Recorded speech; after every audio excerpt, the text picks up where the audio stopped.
다바크 구약성경 역사서 세 번째 책 룻기를 살펴보도록 하겠습니다. 룻기는 사사시대를 배경으로 가장 밑바닥에서 치고 올라오는 이야기입니다. 룻기는 잘려나간 나무 밑동, 구루터기에서 싹이 나오는 이야기와 같습니다. 룻기는 검은 돌에 박힌 보석과 같은 이야기입니다. 룻기는 은혜가 은혜를 낳는, 즉 헤세드로 회복되는 이야기입니다. 룻기는 구성 자체가 간결하고 논리적이며 클라이맥스에 이르고 해피엔딩으로 끝나는 구조입니다. 특별히 룻기는 은혜가 은혜를 낳고 은혜가 은혜를 낳는 은혜의 삼중주 이야기입니다. 첫 번째는 이방 여인 룻이 텅 빈 시어머니 나오미에게 은혜를 베푸는 이야기입니다. 두 번째는 보아스가 룻에게 은혜를 베푸는 이야기입니다. 세 번째는 하나님께서 보아스와 룻과 나오미에게 은혜를 베푸는 이야기입니다. 은혜를 지칭하는 히브리어 헤세드는 지속적이고 변함없는 사랑을 묘사하는 것으로 강한 자가 약한 자에게 베푸는 호의를 말합니다. 룻기는 네 가지 장면으로 구성되어 있는데, 첫 번째 장면은 베들레헴을 떠나 모압에서 되어진 일을 설명합니다. 두 번째 장면은 모압에서 베들레헴으로 돌아오는 일을 설명합니다. 세 번째 장면은 룻이 시어머니 나오미를 봉양하기 위해 이삭을 줍는 과정에서 기업물을 짜 보아스를 만나는 장면입니다. 네 번째 장면은 룻이 타작마당에서 보아스에게 청혼을 하는 장면입니다. 다섯 번째 장면은 성문 법정에서 기업물을 자를 확정짓고 룻과 보아스의 결혼을 통해 나오미의 삶이 회복되는 장면입니다. 룻기는 사사시대의 도덕적, 종교적, 영적 형편을 드러냅니다. 그러나 룻과 나오미와 보아스는 사사시대의 남은 자, 경건한 자로 묘사됩니다. 마치 거름더미 위에 피어난 꽃과 같은 사람들입니다. 사실 룻기가 구약성경의 목록에 들어가 있는 자체가 메시지입니다. 왜냐하면 룻기의 주인공은 이방 모압 여인이고 그것도 과부된 여인이기 때문입니다. 룻은 다윗을 이 땅에 보내는 통로가 됩니다. 룻기에는 세 가지 제도, 즉 대가를 지불하고 되찾아오는 기업 무르는 제도, 무자한 미망인을 위해 그 혈통을 잇도록 해주는 형사취수 제도, 권리를 포기하는 행위인 신발을 벗는 행위가 나옵니다. 이 제도들은 고비마다 중요한 역할을 하며 이야기 전개에 중요한 역할을 하게 됩니다. 룻기에는 중대한 전환점을 알리는 말씀이 있습니다. 1장 1절 사사들이 치리하던 때에 룻기 4장 22절 다윗을 낳았더라. 이것은 사사들이 치리하던 시대, 즉 신정체제에서 왕정체제로의 전환을 암시하고 있습니다.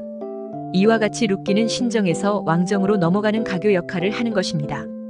이방 땅에서 남편이 죽고 두 아들이 죽고 나오미 홀로 남은 한 가정의 몰락은 소망 없고 희망이 사라진 사사시대 전체의 축소판입니다. 모압으로 이주할 때는 소유하고 있던 땅의 경작권을 팔아 풍족하게 나갔던 인생이 유업도 잃고 남편도 죽고 두 아들도 죽는 텅 빈 인생이 되었습니다. 경작권을 처분했기에 고향으로 돌아가도 먹고 살 길이 막막해진 것입니다. 유업의 회복이 어떻게 일어납니까?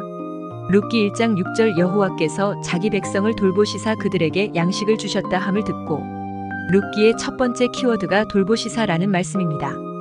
히브리어 파가드, 즉 돌보신다는 말씀은 권고하시고 방문하시고 개입하시는 하나님의 특별한 은혜를 의미합니다.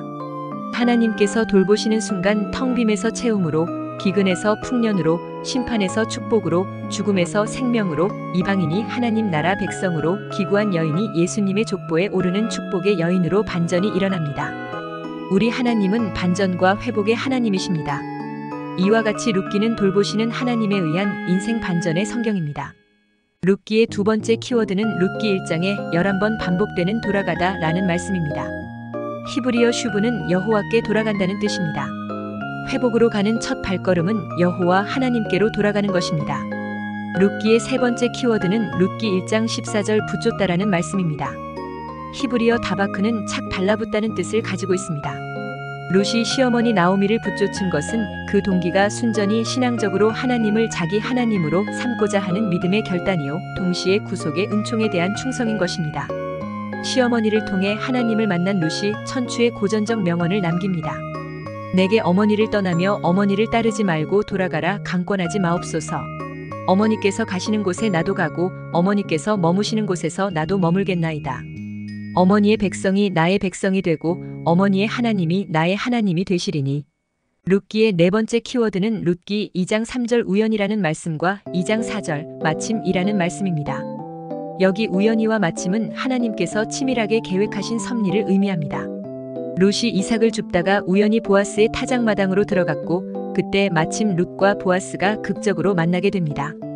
인간 편에서 볼 때는 우연히 일어난 일 같지만 하나님 편에서는 주도 면밀하게 계획하신 필연인 것입니다. 하나님은 우연을 가장한 필연을 만드시는 분이십니다. 세밀하고 놀라운 하나님의 시간과 섭리입니다. 룻기에 나오는 중요한 신학 사상은 언약적 사랑입니다. 헤세드는 상호관계적 사랑으로 언약적 사랑에 대한 신뢰와 충성입니다. 언약적 사랑이란 상대방에게 자신의 전부를 주고 전부를 받는 관계입니다. 그러므로 언약적 사랑이란 언약의 당사자가 언약을 깨트리는 행위를 했을 때 질투가 폭발하고 분노하고 징계하시는 사랑입니다. 그 이유는 언약적 사랑이 배타적이고 독점적 사랑의 특성을 갖기 때문입니다. 언약적 사랑은 오롯이 상대만을 사랑하는 외골수 사랑입니다. 보아스 같은 사람은 언약적 사랑의 대표적 인물입니다. 보아스는 기업 물을 자 1순위가 아님에도 불구하고 그는 경작권에 대한 기업 물을 자의 책임뿐 아니라 형사 취수의 책임까지 받아들이는 자발적 사랑과 충성으로 은혜를 베풀어 줍니다. 부흥하는 공동체의 특징은 베풀지 않아도 되는 은혜를 베푸는 공동체입니다. 이와 같이 보아스가 룻과 나오미에게 베푼 은혜는 사사시대의 암울한 상황 속에서도 이스라엘에 대한 끊임없는 하나님의 헤세드를 보여줍니다. 룻기의 결론은 다윗을 언급하는 것으로 막을 내립니다. 룻기 4장의 족보가 기록된 목적은 하나님께서 세우시는 왕 다윗을 소개하기 위함입니다. 룻기의 신학적 메시지는 은혜 베품과 채워주시는 은혜의 삼중주입니다.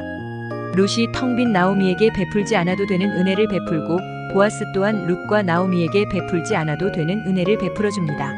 하나님은 그런 자들에게 더 큰 은혜로 채워주시고 갚아주시는 은혜의 하나님이십니다.